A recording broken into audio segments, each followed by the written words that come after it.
ढोलकपुर जंगल में सभी पक्षी आपस में मिलजुल कर रहते थे और जंगल में गर्मियों का मौसम भी आने वाला था। तभी मौसम की जानकारी देने वाला पक्षी जंगल में पक्षियों के पास आकर उन्हें आने वाली भयंकर गर्मी के बारे में सूचित कर रहा था। सुनो सुनो सुनो, इस बार भी हर साल की तरह गर्मी पड़ने वाली है, लेकिन इस बार पहले से भी ज्यादा गर्मी पड़ेगी, तो सभी पक्षी अपने लिए रहने की व्यवस्था कर ले। यह कहकर मौसम की जानकारी देने वाला पक्षी वहाँ से चला गया, लेकिन सभी पक्षियों ने उनकी बात सुनकर भी अनसुनी कर दी। लेकिन रानो चिड़िया आने वाली गर्मी के लिए चिंतित हो गई और उसने पक्षियों से कहा, अरे साथियों, हमें उस सिपाही पक्षी की बात गंभीरता से लेनी चाहिए और हमें अपने घोंसलों को ठंडा रखने के लिए कुछ करना चाहिए। अरे रानो, ऐसी कोई बात नहीं है। हर साल की तरह इस बार भी गर्मी उतनी ही पड़ेगी, तुम देख लेना। और वैसे भी हमारे घोंसले तो घास के ही हैं। नहीं गोरी बहन, ऐसी बात नहीं है। ज्यादा गर्मी पड़े या ना पड़े, हमें तैयार रहना चाहिए। वैसे भी तुम्हारा घोंसला सूखी घास का है, उससे घोंसला अंदर से ठंडा नहीं रहेगा। चलो अब मैं अपने घोंसले को हरी घास से ढक लेती हूँ। फिर रानो चिड़िया अपने घोंसले की मरम्मत करने चली जाती है और थोड़े दिन में वो अपने घोंसले को ठीक ठाक ठंडी घास से ढक देती है। चलो अब मैंने अपना घोंसला तो ठीक ठाक कर लिया है। अगर ज्यादा गर्मी भी पड़ जाए तो भी मुझे कोई नुकसान नहीं झेलना पड़ेगा। चलो अब मैं गर्मियों के लिए अपने लिए भोजन इकट्ठा कर लेती हूँ। फिर कौन भयंकर गर्मी में बाहर निकलेगा। यह कहकर रानो चिड़िया दाना इकट्ठा करने के लिए चल पड़ती है। तभी रास्ते में उसे कालू कौवा दिखाई देता है। अरे रानो, कहाँ जा रही हो? लगता है बहुत जल्दी में हो। हाँ कालू भैया, कल से गर्मी आने वाली है ना, इसलिए मैं दाना इकट्ठा करने जा रही हूँ। तो इसमें कौन सी बड़ी बात है, गर्मियाँ तो हर साल आती हैं। हाँ कालू भैया, वो क्या है ना, जंगल की सिपाही ने सूचना दी है कि इस बार पहले से भी ज्यादा गर्मी पड़ेगी। तो मैं तो गर्मियों की तैयारियों में लगी हुई हूँ और मुझे तो लगता है कि आप भी गर्मियों की तैयारियाँ कर ही लो। तुम अपना काम देख लो, मुझे मत सिखाओ। मैं अपना ध्यान खुद रख सकता हूँ, ठीक है? बस मैं तो आपको सूचित कर रही थी, बाकी आपकी मर्जी। यह कहकर रानो चिड़िया वहाँ से चली जाती है। ऐसे ही कुछ दिन बीत जाते हैं और वैसा ही हुआ जैसा कि सिपाही पक्षी बोल कर गया था। जंगल में काफी तेज गर्मी पड़ गई और नदियों का पानी भी सूख गया। पेड़ पौधों भी तेज धूप से जलने लगे। चलो अच्छा हुआ कि मैंने अपने घोंसले की तैयारी कर ली, नहीं तो मुझे भी गर्मी में ही रहना पड़ता। बाहर तो मानो जैसे आग बरस रही है। रानो चिड़िया अपने घोंसले में मजे से बैठी थी कि तभी उसके घोंसले का दरवाजा बजता है। अरे कौन है दरवाजे पर, वो भी इस समय। जब रानो चिड़िया ने दरवाजा खोला और बाहर आई तो देखा कि बाहर कालू कौवा खड़ा हुआ था। अरे क्या बात है कालू भैया, आप इतनी रात को मेरे घर क्यों आए हो? तुम सही कह रही थी रानो चिड़िया, लेकिन मैंने तुम्हारी बात मजाक में ले ली। इस बार तो हर साल से भी ज्यादा गर्मी पड़ गई है, इसलिए तुम आज की रात मुझे अपने घोंसले में सहारा दे दो। कल सुबह ही मैं अपना नया हरी घास का घोंसला बना लूंगा। ठीक है कालू भैया, सिर्फ आज के लिए मैं आपको अपने घर में सहारा दे रही हूँ। कल तुम्हें अपना घोंसला तैयार कर लेना होगा। हाँ रानो, मैं तुम्हें कल परेशान नहीं करूँगा।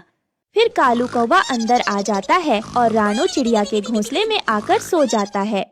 बस एक दिन की बात है, कल वैसे भी यह यहाँ से चला जाएगा। रानो चिड़िया बगल वाले घोंसले में सो जाती है। जैसे ही रानो चिड़िया की नींद लग जाती है, कालू कौवा छुपके से उठकर उसका भोजन खाने आ जाता है। अरे वाह, मुझे तो बने बनाए घर में रहने के लिए जगह मिल गई और यहाँ भोजन भी खाने के लिए मिल गया। अगर रोज ऐसा होता तो कितना अच्छा होता। फिर कालू कौवा पेट भर के भोजन खाकर सो जाता है। सुबह हो जाती है और कालू कौवा मस्त अपनी नींद में घोड़े बेचकर सो रहा था और रानो चिड़िया उसके जागने का इंतजार कर रही थी। कुछ देर बाद, अरे वाह रानो, तुमने तो बहुत अच्छा घर बना लिया है। चलो अब मैं चलता हूँ। यह कहकर कालू कौवा रानो को बिना शुक्रिया कहे वहाँ से चला जाता है और रानो चिड़िया अपने भोजन को नहीं देखती और वहाँ से बाहर पक्षियों से मिलने चली जाती है। बाहर सब पक्षी बैठे गर्मियों के बारे में ही बात कर रहे थे। कल रात तो बहुत गर्मी थी, हमें भी रानो चिड़िया जैसा ही पक्का हरी घास का घर बना लेना चाहिए ताकि हमें भी गर्मी न लगे। हाँ चलो, हम सब मिलकर अपने लिए घास का घर बना लेते हैं। फिर सब पक्षी अपना अपना ठंडा घोंसला बनाने के लिए चले जाते हैं और रानो चिड़िया भी वहाँ से जा रही थी कि तभी उसने देखा कि कालू कौवा अपने घोंसले में लेटा मस्त मजे से धूप ले रहा था। तब वो उसके पास आई। अरे कालू भैया, क्या आपने अपना ठंडा हरी घास का घोंसला बना लिया है? नहीं रानो, मुझे उसकी कोई जरूरत नहीं है। कल गर्मी ज्यादा पड़ गई तो इसका मतलब ये थोड़ी ना है कि गर्मी आज भी ज्यादा ही पड़ेगी। तुम चली जाओ यहाँ से, मैं अपना खुद देख लूंगा। फिर रानो चिड़िया वहाँ से चली गई और रात होने वाली थी, लेकिन तभी रानो चिड़िया का ध्यान उसके अनाज की तरफ गया। यह क्या बात हुई, मेरा भोजन खत्म हो गया और मैंने उसकी तरफ ध्यान ही नहीं दे पाई। ज्यादा गर्मी पड़े उससे पहले ही मुझे भोजन लेने जाना होगा।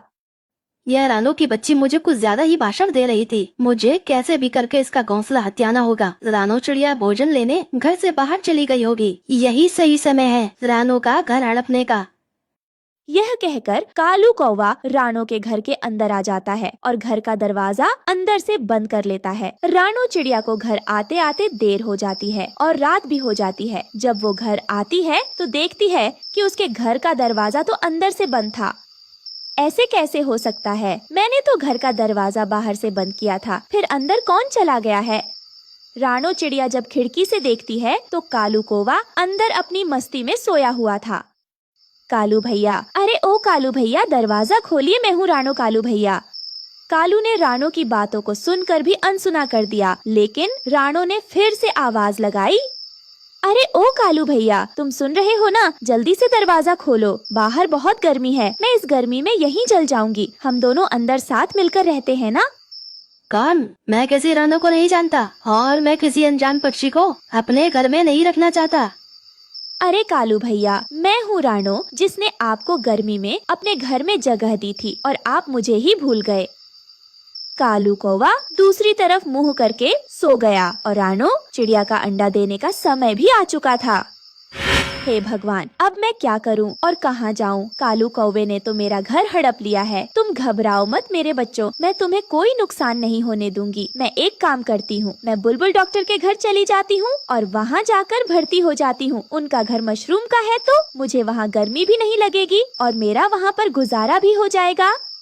फिर उसके बाद रानो चिड़िया बुलबुल डॉक्टर के घर आती है और उसका दरवाजा खटखटाती है। तब बुलबुल दरवाजा खोलती है और उसे घर के अंदर बुलाती है। फिर उसे कुछ दवाइयाँ देती है जिन्हें रानो चिड़िया खा लेती है और वह वहीं भर्ती हो जाती है। कुछ दिनों बाद रानो चिड़िया बुलबुल डॉक्टर के बगल में ही अपना खुद का मशरूम का घर बना लेती है और उसमें खुशी खुशी रहने लगती है। दोस्तों, यह थी आज की कहानी। और हाँ दोस्तों, इस कहानी से यह सीख मिलती है कि हमें हर किसी की मदद का एहसान मानना चाहिए। और हाँ दोस्तों, आज का सवाल यह है कि रानो चिड़िया का घर किसने हड़प लिया था? अगर आपको पता है तो कमेंट बॉक्स में लिखकर जरूर बताएं। और अगर आप हमारे चैनल पर नए हो तो चैनल को कर दो सब्सक्राइब और हमारी वीडियो को लाइक कर दो। और हाँ दोस्तों, घंटी बजाना ना भूलना। मिलती हूँ मैं आपको अगली वीडियो में, तब तक के लिए धन्यवाद। रानो चिड़िया, अब बस बहुत हो गया। अब तुम मेरा घर खाली कर दो। तुमने 5 महीने से मेरे घर का किराया भी नहीं दिया है। पर कालू भैया, मैं तो अंडे देने वाली हूँ और मैं ऐसी हालत में कहाँ जाऊंगी? तो आप प्लीज मुझे इस घर से मत निकालो, मैं दे दूंगी आपका किराया। देखो रानो, तुम चाहे मरो या फिर जियो, कहीं भी जाओ, लेकिन बस मेरा घर खाली कर दो। अब मैं तुम्हें अपने घर में नहीं रख सकता हूँ। और हाँ, अपना सामान भी यहाँ छोड़कर जाना। कम से कम मैं तुम्हारे सामान को बेचकर अपने पैसे तो वसूल कर लूंगा। फिर रानो चिड़िया उदास मन से वहाँ से चली जाती है और वो इधर उधर जंगल में भटकने लगती है। तभी अचानक से तेज बारिश होने लगती है और उस बारिश में रानो पूरी तरह भीग जाती है। तभी उसकी नजर लाडो चिड़िया पर पड़ती है और वो वहाँ जाकर कहती है, लाडो बहन, क्या आप मुझे बता सकती हो कि इस जंगल में सबसे सुरक्षित जगह कौन सी है? वो क्या है ना, मेरे अंडे देने का समय आने वाला है और बारिश भी बहुत तेज हो रही है, इसलिए मैं चाहती हूँ कि मैं किसी सुरक्षित स्थान पर अपने बच्चों को जन्म दूँ। देखो चिड़िया बहन, इस जंगल में एक चील रहता है जो कि बहुत जालिम है। वह हर समय पक्षियों के अंडे ढूंढने की तलाश में रहता है। तो तुम ऐसा करो, यहाँ से कुछ दूरी पर एक टमाटर का खेत है, तो तुम वहाँ जाकर टमाटर का घर बना लो और उसके अंदर रहना। फिर ऐसे उस चील को तुम्हारे अंडों का पता नहीं चलेगा। लाडो बहन, आपका बहुत बहुत धन्यवाद जो आपने मुझे उस चील के बारे में बता दिया। वैसे भी मेरे तो यह पहले अंडे हैं और मैं तो अपने अंडों के लिए बहुत चिंतित हूँ। धन्यवाद की कोई जरूरत नहीं है, यह तो पक्षी होने के नाते मेरा फर्ज था। फिर उसके बाद रानो चिड़िया उस टमाटर के खेत की तरफ चली जाती है। वहाँ वो इतने सारे टमाटर के पेड़ देखकर बहुत खुश होती है।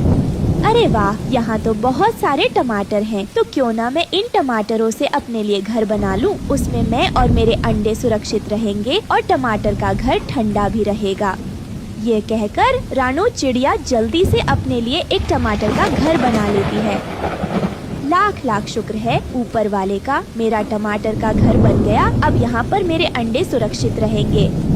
फिर कुछ दिनों बाद रानो चिड़िया 2 अंडे दे देती है। रानो चिड़िया तो अपने अंडों को देखकर बहुत खुश थी। रानो चिड़िया को वहाँ टमाटर का घर बनाने से एक फायदा यह भी था कि उसे भोजन की तलाश में दूर नहीं जाना पड़ता। वह वहीं से टमाटर लेकर खा लेती और फिर अपने अंडों का ध्यान रखती। रानो चिड़िया हर दिन गिन गिन कर गुजार रही थी कि कब उसके अंडों से बच्चे बाहर आएंगे। और फिर आखिरकार वो दिन आ जाता है जब रानो चिड़िया के दोनों अंडे से बच्चे बाहर आते हैं। रानो तो अपने दोनों बच्चों को देखकर बहुत खुश थी और फिर वो अपने बच्चों को खूब प्यार करती है। और इस तरह कुछ दिन बीत जाते हैं। एक दिन रानो चिड़िया पास में ही इंसानों की बातें सुनती है।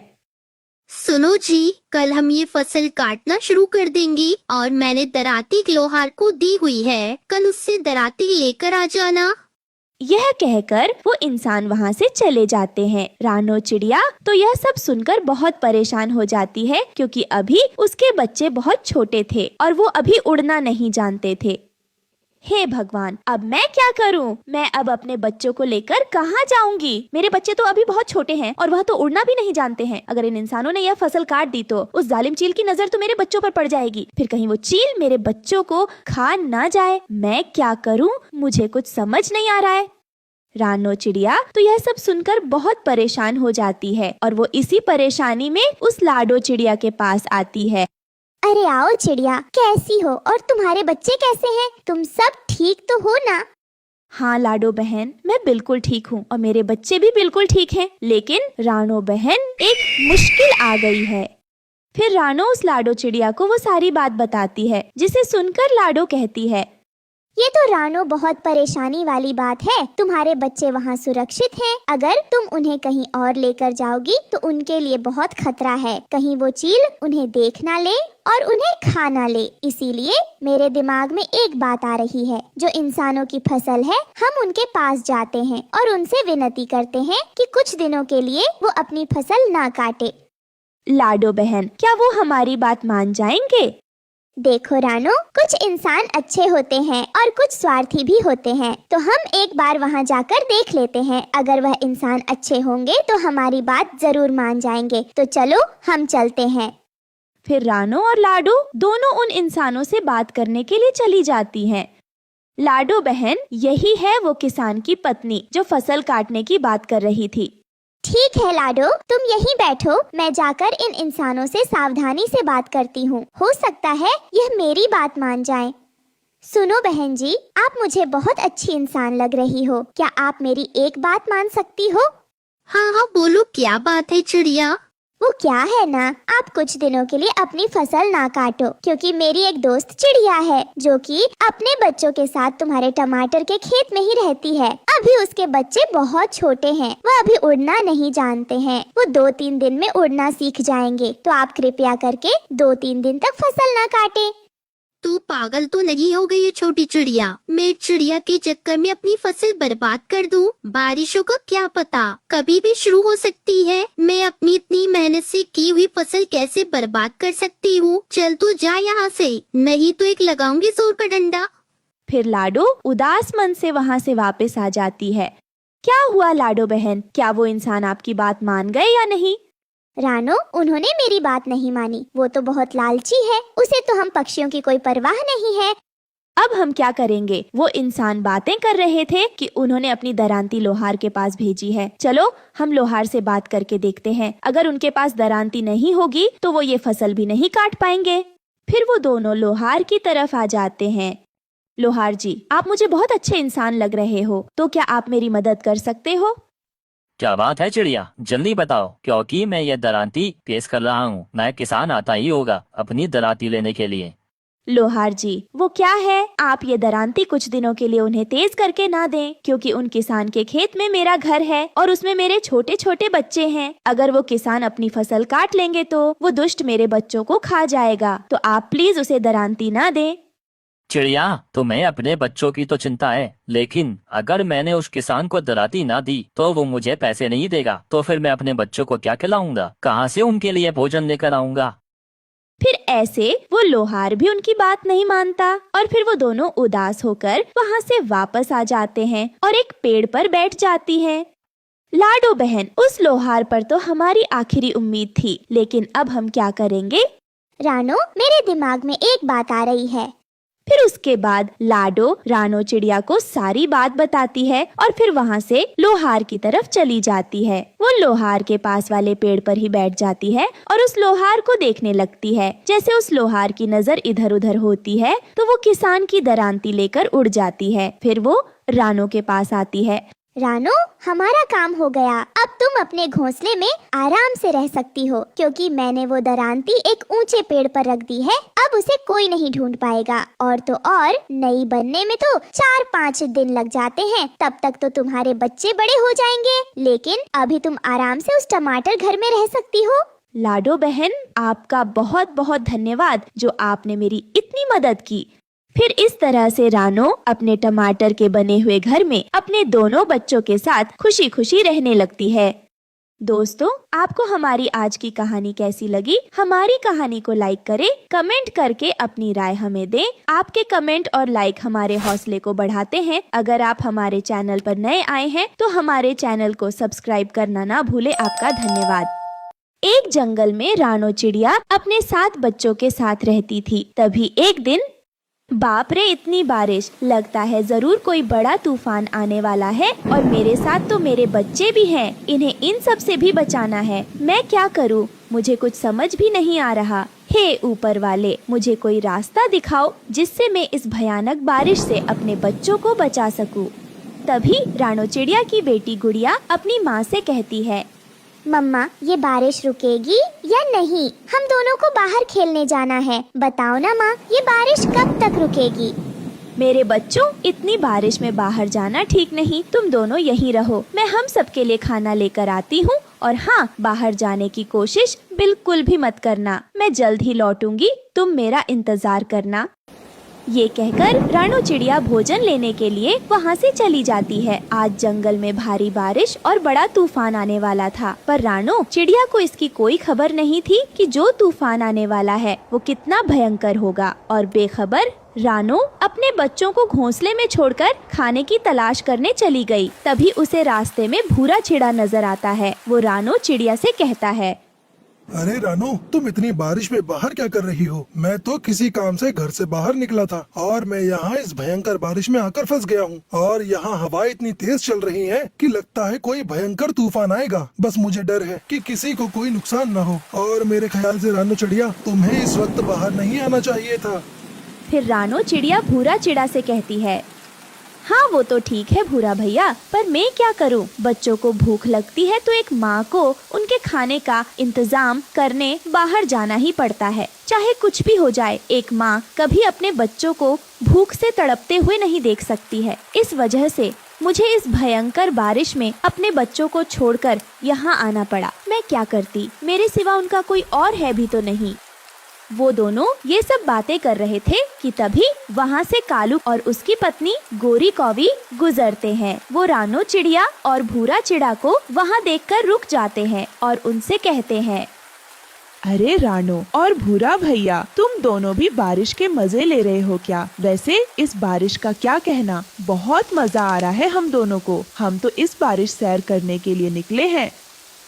अरे गोरी और कालू, क्या तुम दोनों पागल हो गए हो? ऐसी भयंकर बारिश और तूफान में कौन घूमने निकलता है? क्या तुम दोनों को अपनी जान प्यारी नहीं है क्या? हम दोनों की तो मजबूरी है जो हम यहाँ आकर फंस गए और हम यहाँ से निकलने का रास्ता ढूंढ रहे हैं। और तुम दोनों हो कि सैर करने निकले हो। चुपचाप से दोनों अपने घर जाओ, ना जाने ये मौसम कब बदल जाए। ओ रानो, तुम दोनों से क्या हंसकर बात कर ली? तुम तो हमारे ऊपर ऑर्डर जमा रही हो और हम कोई बच्चे थोड़ी ना हैं। अपना अच्छा बुरा हम सब अच्छे से जानते हैं। तुम हमारी अम्मा बनने की कोशिश ना करो, समझ आई तुम्हें? आई बड़ी हमें बोलने वाली। और नहीं तो कालू जी, यही तो मौसम होते हैं घूमने फिरने के। हम थोड़ी तुम दोनों जैसे डरपोक हैं जो घर में छिपे बैठे रहे। चलो कालू जी, यहाँ से सारा मूड खराब कर दिया। फिर रानो चिड़िया कालू और गोरी को ऐसे बारिश में भीगते देख हैरान रह जाती हैं। तभी एक तेज हवा का झोंका आता है जिसमें कालू कौवा और गोरी उड़कर गिरने लगते हैं। अरे बाप रे, ये क्या हो गया? हम दोनों को, हम तो मजे करने निकले थे इस बारिश में। उई माँ, बचाओ कालू जी, मुझे बचा लो, मैं मर जाऊंगी। ये बारिश नहीं, ये तो बवंडर है। लगता है अब हम नहीं बचेंगे। और जिद करो इस बारिश में घूमने की। गोरी, ये क्या हो गया? हमें रानो चिड़िया की बात मान लेनी चाहिए थी। हमने बहुत बड़ी गलती कर दी उसकी बात अनसुनी करके। अब तो बस ऊपर वाला ही बचा सकता है। ये कहकर वो दोनों मदद की गुहार लगाने लगते हैं, जिसे देखकर रानो चिड़िया का दिल पसीज जाता है और वो उन दोनों की मदद करने को तैयार हो जाती है। हे भगवान, ये सब क्या हो गया? गोरी और कालू इस तूफान में बह रहे हैं। हमें उनकी मदद करनी होगी। भूरा भैया, चाहे वो दोनों कैसे भी हो, वो हमारे दोस्त हैं। हमें उन्हें हर हाल में बचाना होगा। हाँ रानो बहन, तुम सही कह रही हो। चलो हम दोनों उनकी मदद करते हैं। ये कहकर वो दोनों कालू और गोरी को बचाने के लिए जाते हैं। तभी बहुत जोरों की बारिश आ जाती है और सब उस बारिश के पानी में बहने लगते हैं। ये सब देखकर भूरा चिड़ा डर जाता है और वो रानो से कहता है, बाबा रे बाबा, ये बारिश कहीं मेरी जान ही ना ले ले। बहुत जोरों की हवा चल रही है। मुझे अपने घोंसले के अंदर जाना होगा। रानो बहन, मैं तो जा रहा हूँ अपने घोंसले में। मैं बेवकूफ थोड़ी ना हूँ जो अपनी जान जोखिम में डालूंगा। ये कहकर भूरा चिड़ा रानो चिड़िया को अकेला छोड़कर वहाँ से चला जाता है। अरे ये क्या? ये सब इस तूफानी बारिश के पानी में बह रहे हैं। मुझे देखना होगा, मैं ऐसे हार नहीं मान सकती। फिर रानो चिड़िया सबको एक एक करके बचाती है और आखिर में कालू की गलती की वजह से खुद उस बारिश के पानी में बह जाती है। अरे रानो बहन, ये सब क्या हो गया? तुमने तो हमारी जान बचा ली, लेकिन खुद अपनी जान मुसीबत में डाल दी। मैं क्या करूं? कुछ समझ में भी नहीं आ रहा। हम चाहकर भी तुम्हें नहीं बचा सकते। पानी का बहाव बहुत तेज है। रानो चिड़िया बहते बहते अपने घोंसले के पास पहुंच जाती है। बचाओ, कोई मुझे बचाओ। तभी उसकी आवाज उसके सातों बच्चे सुनते हैं। अरे गोलू, ये तो मम्मा की आवाज लग रही है। वो चिल्ला रही है। चलो हम मम्मा को बचाते हैं। नहीं गुड़िया, मम्मा ने बोला कि घर से बाहर नहीं जाना, इसलिए चुपचाप यहीं बैठी रहो। नहीं गोलू, मम्मा को बचाना ज्यादा जरूरी है। अगर तुम आना नहीं चाहते तो कोई बात नहीं, मैं अपनी मम्मा को बचाने जा रही हूँ। फिर सातों बच्चे रानो चिड़िया को बचाने चले जाते हैं। कुछ ही देर में सातों बच्चे अपनी सूझबूझ और समझ से रानो चिड़िया को बचा लेते हैं और थोड़ी देर बाद सभी पक्षी वहां आ जाते हैं। तभी अपने बच्चों को ऐसी हालत में देखकर रानो चिड़िया डर जाती है। मेरे बच्चों, तुम सातों को मैंने मना किया था ना, पर तुम सातों ने मेरी बात नहीं मानी। अगर तुम सातों को कुछ हो जाता है तो मेरा क्या होता? पर जो भी हो, ये बारिश वाले तूफान ने काफी तबाही मचाई है, पर मेरे सातों बच्चों की बहादुरी के सामने ये कुछ भी नहीं। फिर भूरा चिड़ा रानो चिड़िया से कहता है, बात तो तुमने बिल्कुल सही कही रानो। तुम्हारी बच्चियाँ बहादुर तो हैं, इसमें कोई शक की बात नहीं। फिर सब पक्षी रानो चिड़िया के बच्चों की बहादुरी की सराहना करते हैं। कुछ देर बाद बारिश और तूफान थम जाता है और सब पक्षी खुशी खुशी अपने घोंसले में रहने लगते हैं। पर रानो चिड़िया ने अभी तक अपने घर की मरम्मत नहीं की थी। उसका घर जगह जगह से टूट चुका था, जिसकी वजह से उसके घर में पानी भर जाने का डर था। रानो चिड़िया का पति भूरा चिड़ा पैसा कमाने के लिए शहर के जंगल गया हुआ था। एक रात अचानक बहुत तेज बारिश होने लगी, जिसे देखकर रानो चिड़िया बहुत परेशान हो गई। हे भगवान, अब मैं क्या करूं? मैंने अभी तक अपने घर की मरम्मत नहीं की और बारिश का मौसम भी आ गया। गुड़िया के पापा भी यहाँ नहीं हैं। अब मुझे खुद लकड़ियाँ ढूंढने जाने होगा और घर को मजबूत करना होगा, नहीं तो हम बेघर हो जाएंगे। अगर ऐसा हो गया तो मैं अपनी बच्ची को कहाँ लेकर जाऊंगी? रानो चिड़िया बारिश में ही लकड़ियाँ ढूंढने चली जाती है। लकड़ियाँ ढूंढते ढूंढते वो बारिश के पानी में बुरी तरह भीग जाती है, जिस वजह से वो बहुत ज्यादा बीमार हो जाती। उसे ज्यादा दूर उड़ा भी नहीं जा रहा था। अरे ये क्या, अचानक से मुझे बहुत कमजोरी महसूस हो रही है। मुझे घर चलना चाहिए, लकड़ियाँ लेने फिर से आ जाऊंगी। फिर रानो चिड़िया बिना लकड़ियाँ लिए ही घर वापस लौट आती है। वो बुखार से तप रही थी और घर आते ही वो लेट जाती है। उसे यूं बीमार देखकर उसकी बेटी गुड़िया अपनी माँ से पूछती है, मम्मा मम्मा क्या हुआ आपको? आपकी तबीयत तो ठीक है ना? रुकिए मैं देखती हूँ। मम्मा, अरे बाप रे बाप, आपको तो बहुत तेज बुखार है। मम्मा रुको, मैं अभी डॉक्टर से दवा लेकर आती हूँ। नहीं गुड़िया बेटी, बारिश बहुत तेज है, बाहर गई तो भीग जाओगी और अगर तुम भी बीमार पड़ गई तो तुम्हें कौन संभालेगा? मैं ऐसे ही ठीक हो जाऊंगी बिटिया, तुम परेशान मत हो। धीरे धीरे रात हो जाती है। बारिश लगातार हो रही थी। अचानक से रानो चिड़िया के घर की छत टपकने लगती है, जिसे देखकर तो रानो चिड़िया की परेशानियां और बढ़ गई थी।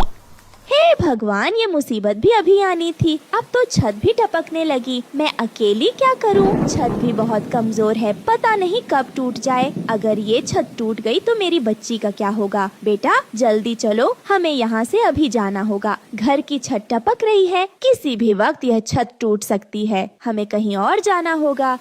लेकिन मम्मा, हम कहाँ जाएंगे? बेटा हम कालू अंकल के घर जाएंगे। मैंने उनकी काफी बार मदद की है, वो जरूर हमारी मदद करेंगे। उनका घर पक्का भी और बड़ा भी है। चलो बेटा, देर मत करो, अभी ये सब बात करने का समय नहीं है, कहीं कुछ अनहोनी ना हो जाए। रानो चिड़िया अपनी बेटी को लेकर कालू कौवा के दरवाजे पर आती है। कालू भैया, अरे ओ कालू भैया, गोरी बहन, ओ गोरी बहन, दरवाजा खोले, बाहर बहुत तेज बारिश हो रही है। तभी गोरी नींद से उठती है। अरे इतनी रात गए, ये मनहूस चिड़िया कहाँ से आ गई? यह जरूर हमारे घर में रहने आई होगी, इसे मना कर देती हूँ। गोरी, बाहर बारिश बहुत तेज है। रानो चिड़िया को अंदर बुलाकर पूछो तो सही, वह हमारे दरवाजे पर क्या करने आई है? खबरदार, कोई जरूरत नहीं उससे पूछने की, वह हमारे दरवाजे पर क्या करने आएगी। को पता नहीं, वो यहाँ अपने बच्चों के साथ आई है, इसका मतलब उसे आसरा चाहिए होगा। अंदर बुलाने की कोई जरूरत नहीं, समझे तुम? जरूर कोई न कोई बात है, तभी तो रानो चिड़िया अपने बच्चों को साथ लेकर यहाँ आई है। तुम यहीं रुको, मैं जाता हूँ दरवाजा खोलने।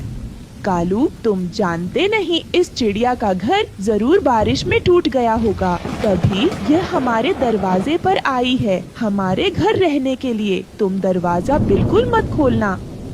गोरी, ये तुम कैसी बातें कर रही हो? याद करो, जब हमारा पक्का घर नहीं था, तब के दिनों में अक्सर हम लोग बारिश से बचने के लिए रानो चिड़िया के घर पनाह लेने जाया करते थे, और वो बेचारी चिड़िया हमें आसरा दे दिया करती थी। रानो चिड़िया ने तो कभी हमें मना नहीं किया। आज फिर तुम ऐसा क्यों कर रही हो? कालू, ज्यादा हमदर्द ना बनो। अगर तुमने रानो चिड़िया को अंदर बुलाया तो मैं अपनी माँ के घर चली जाऊंगी और फिर कभी नहीं आऊंगी इस घर में लौटकर। कालू कौवा गोरी की धमकी से डर जाता है और चुप करके बैठ जाता है। बेचारी रानो चिड़िया बाहर खड़ी दरवाजे पर बारिश में अपनी बच्ची के साथ भीगते हुए मिन्नतें कर रही थी, लेकिन गोरी का सख्त पत्थर दिल नहीं पिघलता। बेटा, लगता है ये लोग दरवाजा नहीं खोलेंगे। मैंने कालू और गौरी की हर मुसीबत में मदद की, लेकिन आज जब मुझ पर मुसीबत आन पड़ी तो उन्होंने तो मुंह ही फेर लिया। अब मैं क्या करूं? कुछ समझ में नहीं आ रहा है। इस जंगल में और कौन मेरी मदद करेगा? तभी वहाँ पर रानो चिड़िया का पति भूरा चिड़ा शहर के जंगल से लौट आता है और अपनी पत्नी को इस हाल में देखकर चौंक जाता है। रानो, तुम और गुड़िया यहाँ इस तरह बारिश में क्यों भीग रही हो? घर से तुम दोनों बाहर क्यों निकली? तुम्हें पता नहीं बाहर कितना खराब मौसम है, तुम दोनों बीमार पड़ जाओगी।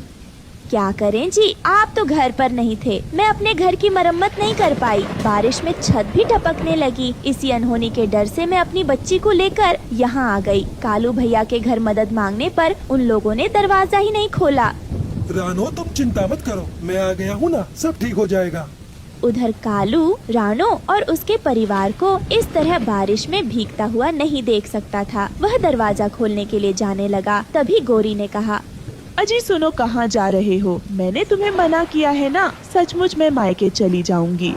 गोरी की बातें सुनकर कालू कौवा को गुस्सा आ जाता है।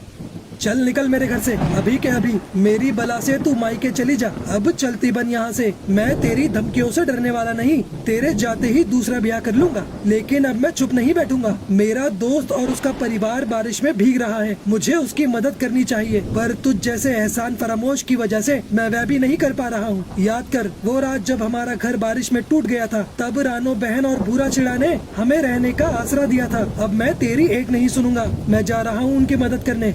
ये कहकर कालू कौवा वहाँ से चला जाता है। भूरा भैया, रानो बहन, मुझे माफ कर दो, आने में देर हो गई। आप बच्चों को लेकर मेरे घर के अंदर जाओ, बाहर बारिश बहुत तेज है, आप सब बीमार पड़ जाओगे। फिर रानो चिड़िया का पूरा परिवार कालू कौवा के घर के अंदर आ जाता है। अब गौरी को भी अपनी गलती का एहसास हो गया था। कालू भैया, आपका बहुत बहुत धन्यवाद, आपने हमारी मदद की, वरना इस भयंकर बारिश में हम मर जाते।